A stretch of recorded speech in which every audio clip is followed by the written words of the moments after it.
میں جو کام کرتا ہوں رکاوٹیں آ جاتی ہیں یار، پتہ نہیں میرے ساتھ ہے کیا۔ میں نے وہ کام کیا تھا اس کو بھی میں نے رکاوٹوں کی وجہ سے چھوڑا، یہ کام کیا وہ کام کیا، یہ سب رکاوٹوں کی وجہ سے میں نے چھوڑے۔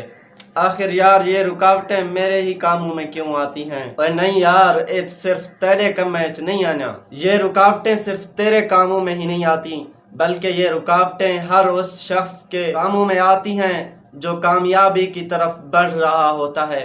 کبھی نبی خاتم کی زندگی بھی پڑھی ہے جنہوں نے 3 سال شعبہ ابی طالب میں گزارے۔ کامیاب ہونے والے اس نبی کو قید کر دیا گیا تھا 3 سال۔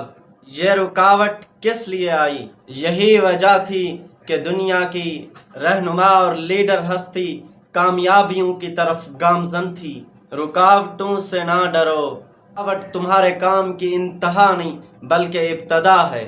یہ ایک سیڑھی ہے، رکاوٹیں آئیں گی تو پتہ چلے گا دل و جگر کس کے پاس ہے، کون ہے جو رکاوٹوں کو بھی روک دے۔ کامیاب ہونا ہے تو رکاوٹوں کو بھی روکنا ہوگا۔